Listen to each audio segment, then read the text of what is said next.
UFC, they pulled up a Dricus Du Plessis level gas to make people forget about Randy Couture, one of the greatest heavyweights of all time. The old man, Captain America. This guy was a fucking legend, dude. People fucking forget, man. This guy beat fucking Chuck Tito, man. People forget, dude. I'm just gonna do this whole video. Randy Couture definitely gets forgotten about on purpose by the UFC. They do it to a lot of other fighters like Frank. Well, he's a guy I've never watched. Couture definitely gets forgotten about on purpose by the UFC. They do it to a lot of other fighters like Frank Shamrock. I'm gonna mention him as well. He's a guy I've never watched fight except when Nick Diaz beat him up. So I'm not gonna throw him on this video and act like I'm a hardcore.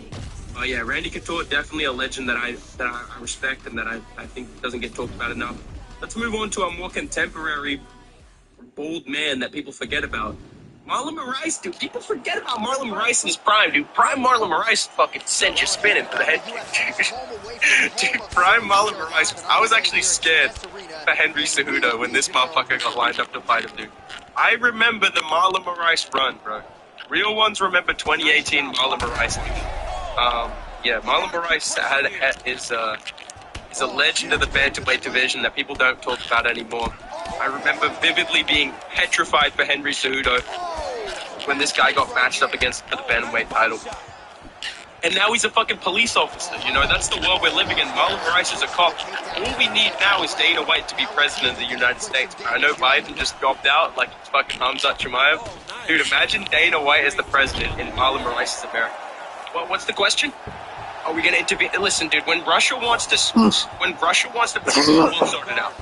The kid doesn't want to sort it out. Putin doesn't want to sort it out. You know, the kid's trying to argue with me. I'm not gonna, you know, I can't make people, you know, solve their problems. You know, yeah. The day I listen to you goofballs, the day World War III started.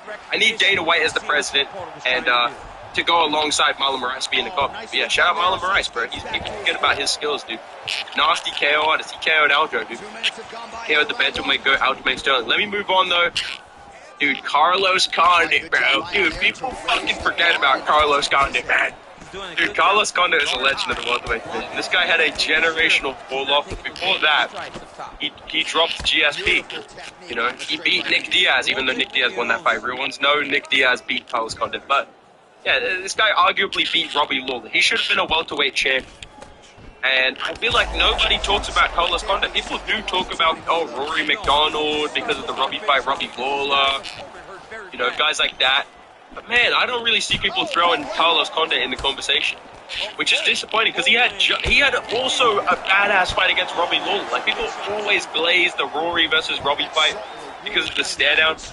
Carlos Condit had a crazy fight with him too. So yeah, shout out to Carlos Condit, man. He lost to Nick Diaz, but I like Carlos Condit. Respect, bro.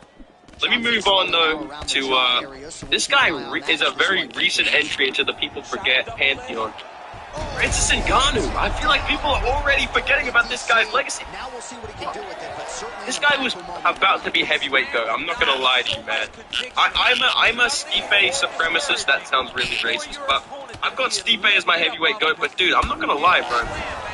Francis Ngannou was creeping up on that. He was creeping up on that, dude. He was creeping up on it like Diddy, bro. Pause. But dude, Francis Ngannou, people fucking forget, man. This guy knocked out Stipe. This guy knocked out Cain Velasquez. This guy beat JDS, Overeem, Curtis Blades. This guy would have been a nightmare for Tom Aspinall. And I think he would have beat John Jones as well. I know that's a hot take, but I think he would have beat John Jones because he improved his grappling enough to defend takedowns from Stipe, take him down, out-grapple Cyril Gane. I know it's a bit of a meme, but still, he was also the first one to out-grapple Cyril Gane, not John Jones. Yeah, I'm very disappointed we didn't get Ngannou staying in the UFC, but we did get some legendary memes out of him, like when he was at the I didn't say that. I didn't say that. Don't lie, Stipe. I didn't say that. Don't lie. Don't lie, Stipe. I never said that. He was the original Dricus, bro. He was the original African king of the UFC. Now we got Dricus Du Plessis, who gaslights and, oh, I never said that, mate. You know, he stole Ngannou's gimmick, but real ones remember Ngannou the gaslighter. Let me move on, though. This guy's a fucking Hall of Fame level fall off in terms of relevance and skill level. People genuinely do forget, man. Eddie Barrow, dude, people forget about prime Eddie Barrow, man. Eddie Barrow would fucking knock your head off. Dude, prime Eddie Barrow is actually a monster, dude. This guy fucked up Uriah Faber. This guy was on a crazy win streak. I swear to God, we're going to compare. This is a $10,000 box some sports cards. I'm not going to hit the biggest cards in the world. I always go to one. And so we're going to hit Whatnot right now. It's fighting. He's still someone. It's crazy. Like, go over in A tier, I'm going to put him in the B tier, but nobody fucking talks about Jacare. I feel like I'm crazy. Like, whoever is kind of falling out of relevance, but I'm going to keep him off this list. You know, Derek Prince did lose maybe because of that. He might just guy that, I mean, like, there was a time period where this guy was a top Cody Garbrandt because I remember when Rafael the Sunset was he was a fan in 20s. Great champion. He had legends from Striker and Wonderboy. Battle within. Just I was sitting on the so many people defend me. I did. Midtown Crew. Hey man, listen, guys. The UFC drone is.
Johnson gets the early takedown. That did not take long.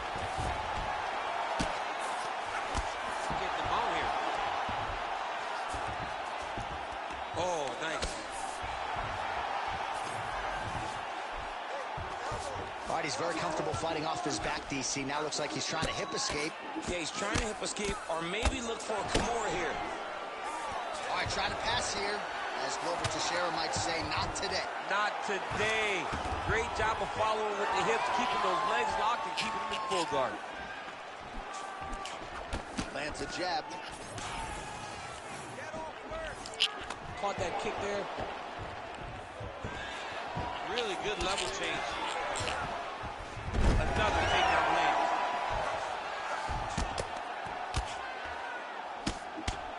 Excellent ground and pound here by Johnson. And he's back up again, so the takedowns have been there, as have the get-ups.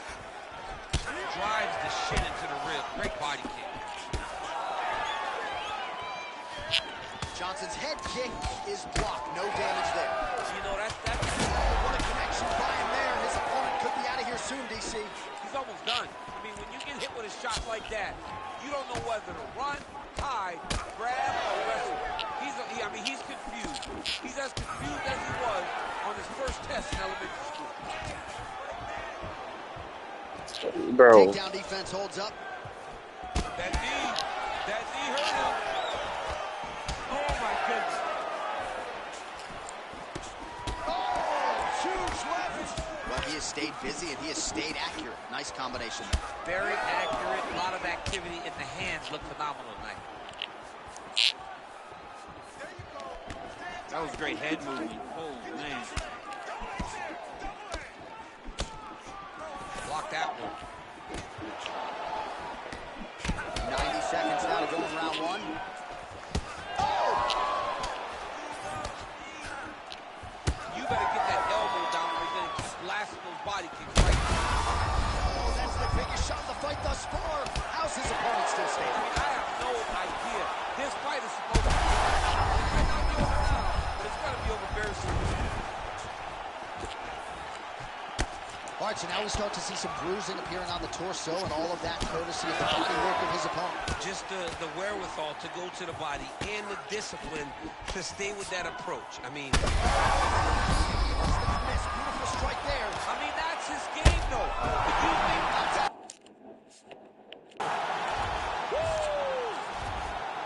yeah, man, crowd loving it. Just a gorgeous.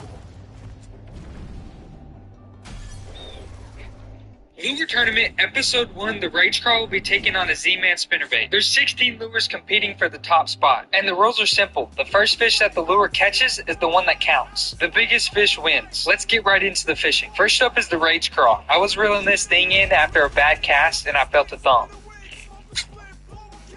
Got it, baby, on the Rage Crawl.